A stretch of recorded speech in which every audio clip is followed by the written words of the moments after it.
नित्या बलि समः कृष्णे प्रह्लाद इव सद्ग्रह आर्हते सोऽस्वमेधानां वृद्धानां पर्युपासक।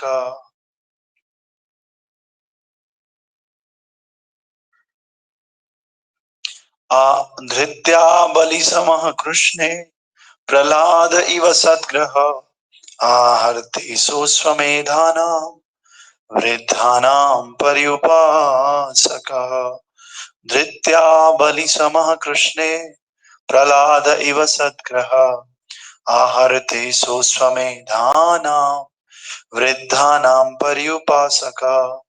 धृत्या बलि समः कृष्णे प्रह्लाद इव सद्ग्रह आहर्ते सोऽस्वमेधानां वृद्धानां पर्युपासकः।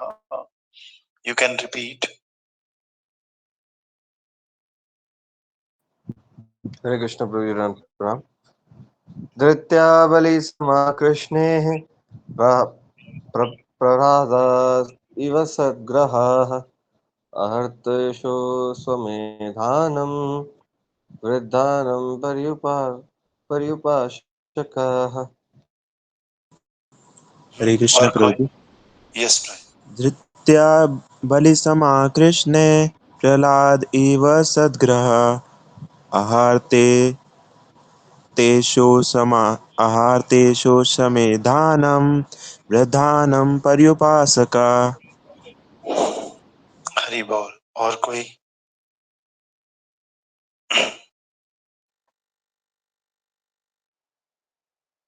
ओके, तो इसका translation, the child will be like Bali Maharaj in patience, a staunch devotee of Lord Krishna like Prahlad Maharaj, a performer of many Aswamedha, that is horse sacrifices, and a follower of the old and experienced man. So yesterday we talked about कि ये बालक जो है,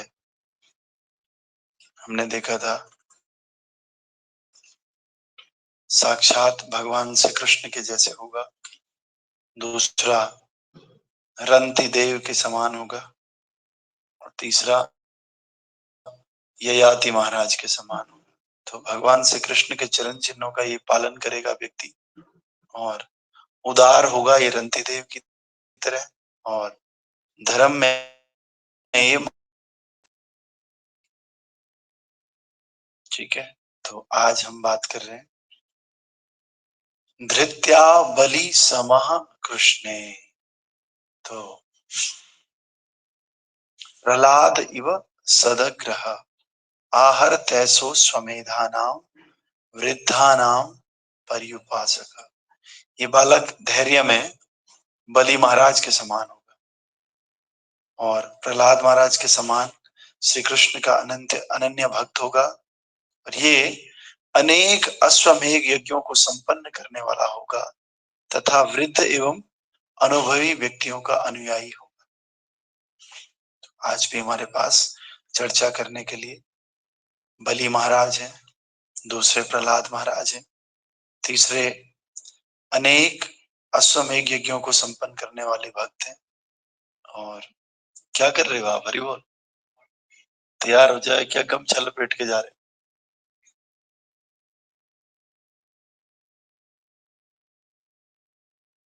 तो अनेक अश्वमेघ यज्ञों को संपन्न करने वाला होगा तथा वृद्ध एवं अनुभवी व्यक्तियों का अनुयायी होगा।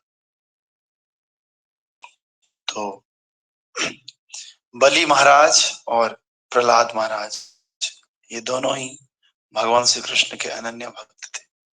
तो इसलिए धैर्य इन दोनों के अंदर था। बलि महाराज का धैर्य भी आप समझ ही सकते हो, और प्रह्लाद महाराज का धैर्य भी समझ सकते हो। तो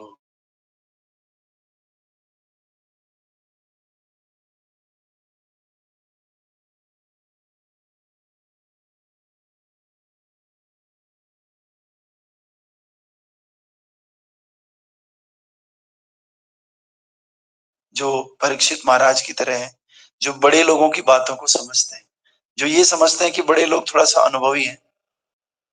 तो इस प्रकार से हमें इस कैटेगरी वाला व्यक्ति होना चाहिए कि जो अनुभवी व्यक्ति हैं, हमें उनका अनुसरण करना चाहिए बिना सोचे समझे, नहीं तो हम लोग टाइम पास करते रह जाएंगे। तो इस प्रकार से तात्पर्य भाई अर्चनीय वंदनीय प्रातः स्मरणीय जगत गुरु श्रील प्रभुपाद जी द्वारा श्रील प्रभुपाद की जय। बलि महाराज ये भगवान की भक्ति के 12 ज्ञानियों में से एक है। ये भक्ति के महान अधिकारी इसलिए बने क्योंकि भगवान को प्रसन्न करने हेतु इन्होंने सब कुछ न्यौछावर कर दिया था और अपने तथाकथित गुरु से संबंध विच्छेद कर लिया, क्योंकि गुरु ने भगवान की सेवा में सर्वस्व न्यौछावर करने में बाधा उत्पन्न की थी।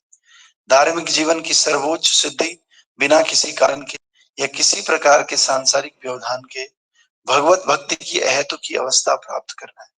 बलि महाराज भगवान को प्रसन्न करने के लिए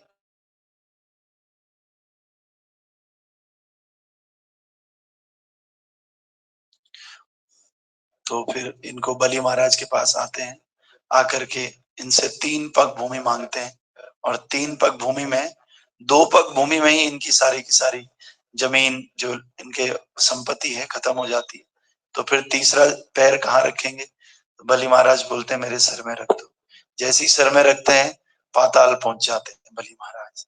तो इस प्रकार से ये बलि महाराज बहुत महान भक्त है। इनके गुरु कहते हैं कि आप मत करो शुक्राचार्य जी, कि ये भगवान ये जो ब्राह्मण है वामन देव जी छोटे ब्राह्मण बालक के रूप में, तो ये जो बालक है वामन देव ये साक्षात विष्णु है, इसलिए आप जो है वो मत करो, इन पे विश्वास मत करो और ये आपको ठग लेंगे। लेकिन प्रहलाद ये जो हमारे बलि महाराज हैं ये फिर भी भगवान की बात ही मानते, गुरु की अवज्ञा करके भी भगवान की आज्ञा मानते, बहुत बड़ी बात है।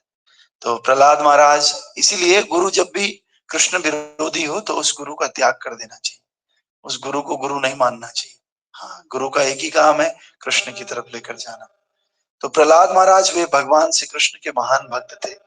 अभी वे मात्र 5 साल के ही थे कि उनके पिता हिरण्यकशिपु ने भगवान का अनन्य भक्त करने हेतु उन्हें कठोर दंड दिया और वे हिरण्यकशिपु के प्रथम पुत्र थे। उनकी माता का नाम कयादु था।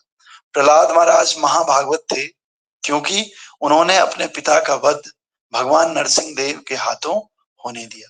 इससे यह दृष्टांत प्रस्तुत होता है कि यदि भक्ति मार्ग में पिता बाधक बने तो उसे भी भक्ति के पद से दूर कर देना चाहिए। उनके 4 पुत्र थे। सबसे बड़े पुत्र विरोचन पुत्र के रूप में बलि महाराज हुए और जिनका वर्णन ऊपर दिया गया है। प्रहलाद महाराज के कार्यकलापों का वर्णन श्रीमद् भागवतम के 7वें स्कंद में मिलता है। तो प्रहलाद महाराज के 4 पुत्र थे। प्रहलाद महाराज का जो सबसे बड़ा पुत्र था उनका नाम विरोचन है और विरोचन का पुत्र बलि महाराज हुए।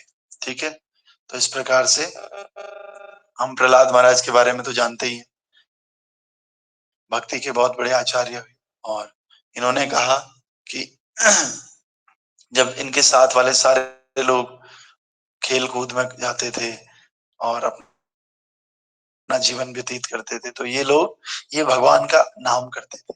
इन्होंने कहा कौमारम आचरित प्राज्ञो यथा ही भागवना नहीं, कि जो कुमार अवस्था है इसी में ही हमें भगवान का भजन शुरू कर देना चाहिए। हम लोग सोचते हैं अभी तो हम बच्चे हैं, अभी तो हम स्कूल पढ़ रहे हैं, कॉलेज पढ़ रहे हैं, अभी हमें इस कथा की क्या आवश्यकता है। लेकिन कोई भरोसा नहीं है जीवन का कि हम कॉलेज आगे पढ़ भी पाएंगे या नहीं पढ़ पाएंगे।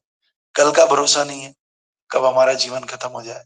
तो इसीलिए हमें इंतजार नहीं करना चाहिए, हमें कौमार अवस्था से ही भगवान का भक्ति और भजन शुरू कर देना चाहिए। ग्रंथराज श्रीमद् भागवत महापुराण की जय। जगत गुरु श्रील प्रभुपाद की जय। श्री गुरु महाराज की जय। अनंत कोटि वैष्णव वृंद की जय। निताय गौर प्रेमानंदे। हरि हरि बोल। संसार